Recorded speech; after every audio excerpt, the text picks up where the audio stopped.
Ako po ay may isang tanong na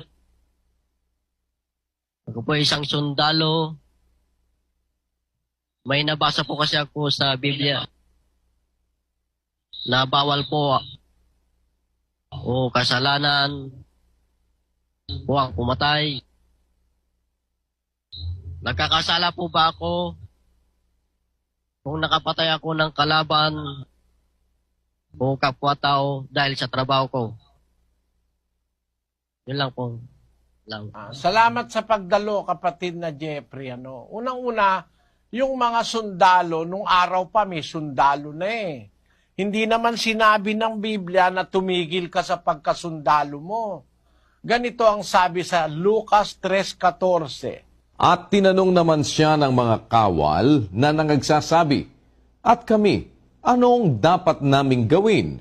At sa kanila'y sinabi niya, "Huwag kayong kumuhang may karahasan sa kanino man, ni mangagparatang, at mangagkasiya kayo sa bayad sa inyo." Ng aral na sinabi ni Juan. Sabi ng mga sandalo, mga kawal, kami anong dapat naming gawin? Sinabi niya sa kanila, huwag kayong kumuhang may karahasan sa kanino man, ni mangagparatang, at mangagkasya kayo sa bayad sa inyo. So hindi niya ipinagbawal magsundalo. Sinabi niya, magkasya kayo sa bayad sa inyo. Di ba? Ang sabi ng banal na kasulatan sa mga sundalo, huwag kayong mandadahas, huwag kang magiging malupit, huwag kang kukuha sa kalupitan ng pag-aari ng kahit na sino. Magkasya kayo sa inyong sweldo. Sa Ingles, ang nakalagay dyan, sweldo eh. And be content with your wages. The soldiers likewise demanded of him, saying, "And what shall we do?" And he said unto them, "Do violence to no man, neither accuse any falsely, and be content with your wages."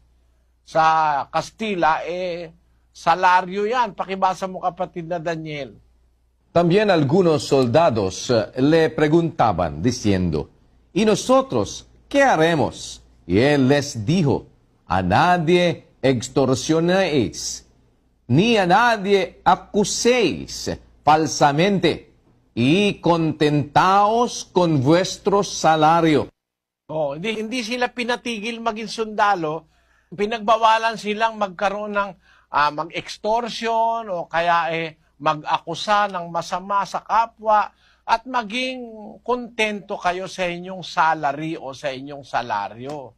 So hindi bawal magsundalo. Ngayon, ang tanong mo, kapatid, nagkakasala ka ba pagka pumatay ka o nakapatay ka? Huwag kang papatay, yun ang bawal eh. Huwag kang papatay. Huwag kang papatay, sabi. Iba naman yung pumapatay kesa sa nakapatay. Halimbawa, isa kang driver, nagmamaneho ka, hindi ka naman pumapatay, biglang may tumawid na matandang bingi, napatay mo, nasagasaan mo, hindi ka naman pumatay no, nakapatay ka, hindi mo sinasadya. Ganon din ang sundalo. Bawal pumatay, pero pagka ikaw papatay na limbawa, nagtanggol ka sa sarili mo, nakapatay ka, nilusob ka, limbawa, nagtanggol ka, self-defense, hindi naman pagpatay yun pagtatanggol yun sa sarili. Para lang yun yung isang parang ahas, Pagkaakala nung ahas papatayin mo siya, magtatanggol siya, Tatayo yung ulo niya, kakagating ka niya, bibigyan ka niya ng lason para ikaw ang mamatay. O nagkakasala ba yung ahas? Hindi naman, kasi niya yun self-defense ng ahas yun Para rin yun yung dalag, Pag hinipo mo yung dalag, madulas siya, kakawag siya, makakawala siya. Self-defense niya yung kanyang dulas Madulas siya Ang tao ganun din. Ang self-defense mo, ingatan mo yung sarili mo laban sa aggressor. Kung ba, nakapatay ka dahil sa self-defense, hindi kasalanan. Ngayon, kung halimbawa, inutusan kayong lumusob, merong masasamang loob ng hostage, inutusan kayong lumusob, ikaw ngayon yung sharpshooter, ipapapatay sa'yo yun. Ikaw ba papatay doon? Ang papatay doon yung batas. Gagawin ka lang kasangkapan ng batas. Hindi ba meron pinapatay sa silya elektrika? Sino ba pumapatay? Yung nagsuswitch? Hindi. Batas ang pumapatay doon. So, hindi ikaw ang mananagot doon. Kasi iniuutos ng batas na patayin yung mga taong mapanganib sa lipunan. Di ba?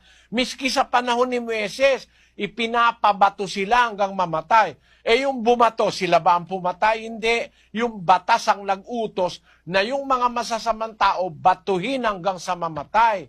Hebreo 10:28. Ang magpawalang halaga sa kautusan ni Moises sa patotoo ng 2 o 3 saksi ay mamamatay na walang awa. Babatuhin sila pagka sila'y lumabag sa kautusan ni Moises. Yung mga babato sa kanila, yung mga Israelita, hindi naman inaatangan ng Diyos ng pagpatayon. Bakit? Kasi ang nag-uutos na patayin yung masama, yung batas. Kaya hindi ikaw ang concerned doon. Accessory ka lang. Ngayon, para wala kang cargo di konsensya, kapatid, ang turo ko dun sa mga kapatid naming sundalo, sila kapatid na Rick Iresi, sundalo yan dati, pulis yan eh. Ang turo ko sa kanya, tanong niya sa akin, paano yung Bradley kung halimbawa, merong kaming misyon, kailangan hulihin namin yung gano'n, yung magnanakaw, kung ayaw sumuko, kailangan gamitan ng baril. Ang sabi ko, huwag mong pabarilin sa puso. Huwag mong babarilin sa ulo. Barilin mo lang sa kamay para mahuli mo ka ako. O kaya sa paa para wag makatakbo. Kaya kailangan sharpshooter ka. Dahil ayaw mo naman siyang patayin, gusto mo lang siyang hulihin eh. Ang sabi ko kay kapatid na Kandong, huwag kang papatay. Iwasan mo yung makapatay ka ng tao. Kung kailangan mong manghuli, gawin mo sa paraang hindi ka papatay. Pero kung halimbawa, nakapatay ka dahil sa self-defense, hindi mo nakasalanan yun sa Diyos. Naunawaan mo, kapatid na Jeffrey? Opo. Salamat sa Diyos.